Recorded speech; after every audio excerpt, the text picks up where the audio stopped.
श्री स्वामी समर्थ. नमस्कार मंडळी, आजच्या व्हिडिओमध्ये तुमचं खूप खूप मनापासून स्वागत करते. उद्या 3 जुलै वार शुक्रवार, उद्या आलेली आहे संकष्टी चतुर्थी.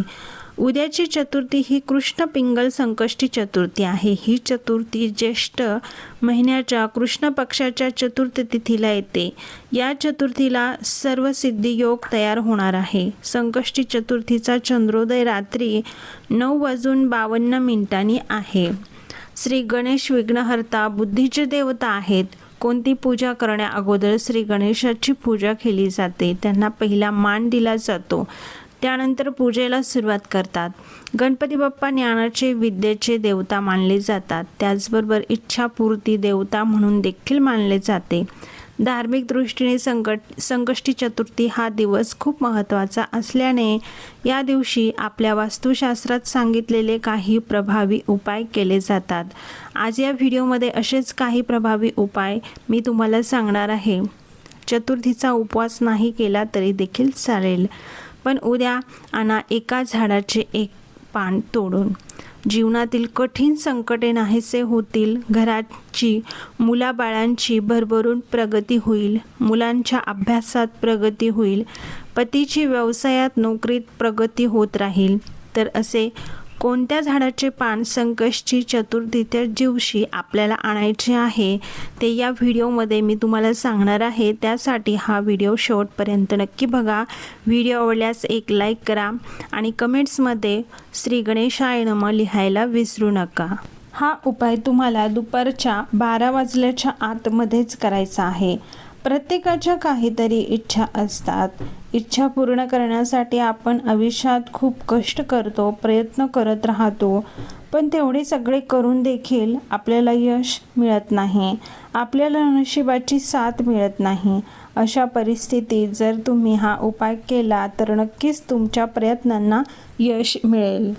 मग तुमची कोणतीही इच्छा असो, लक्ष्मी प्राप्तीची इच्छा, शिक्षणाबाबतची इच्छा, धनप्राप्तीबाबतची इच्छा, कर्जमुक्ती होण्याबद्दलची इच्छा, कोणतीही इच्छा असो ती नक्कीच पूर्ण होते. तसेच तुम्हाला वाटत असेल की आपल्या आयुष्यामध्ये आपल्याला एखादा शत्रू त्रास देतोय, गुप्त शत्रू आहे, तर त्यासाठी सुद्धा उपाय हा तुम्ही करू शकता.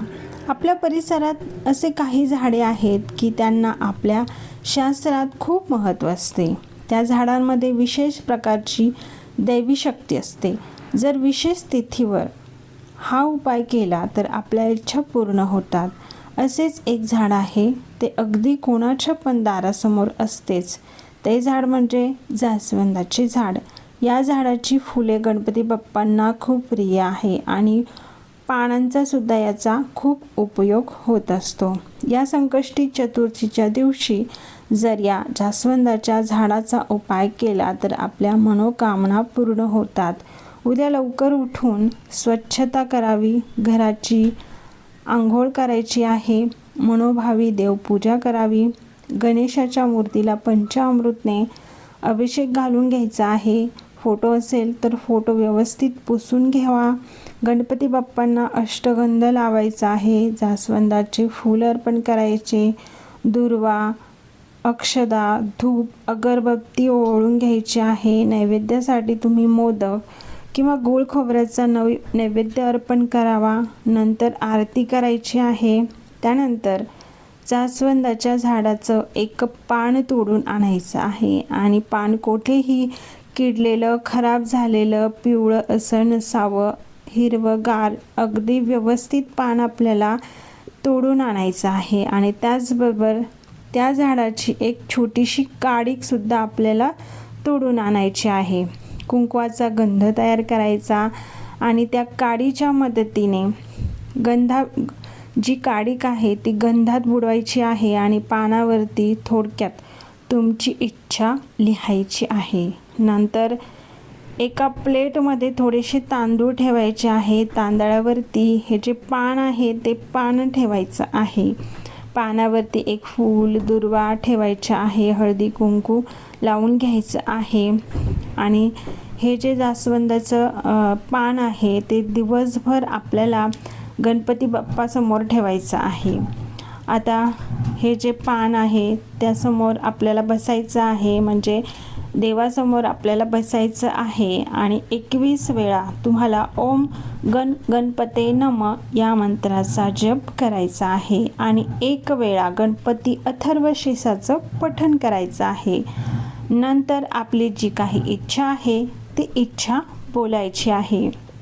आता हे जे पान आहे ते दिवसभर तुम्हाला देवासमोरच ठेवायचं आहे आणि सायंकाळी आपल्याला ज्या पानावरती आपण फूल दुर्वा ठेवलेले आहे त्या उचलून घ्यायच्या आहे आणि त्या दुसऱ्या दिवशी निर्मल्यामध्ये तुम्ही टाकून देऊ शकता किंवा वाहत्या पाण्यामध्ये टाकायच्या आहेत. आता जे तांदूळ आहे त्यातले 21 मोजून तांदूळ घ्यायचे आहे आणि त्या पानावरती ते तांदूळ ठेवायचे. दोऱ्याने व्यवस्थित गुंडाळून घ्यायचे आहे, खाली पडता कामा नयेत अशा पद्धतीने व्यवस्थित गुंडाळून घ्यायचे आहे आणि गणपती मंदिरात जायचं आहे, पूजा करायची आहे आणि गणपतीच्या चरणी हे जे पान तांदूळ आहे ते अर्पण करायचं आहे आणि पुन्हा तुमची इच्छा बोलायची आहे. हा जो उपाय आहे तो बऱ्याच जणांना उपयोगी ठरलेला आहे. तुम्ही सुद्धा नक्की करा, पण अगदी भावपूर्ण करा, मनापासून करा, तरच तुमची इच्छा पूर्ण होणार आहे.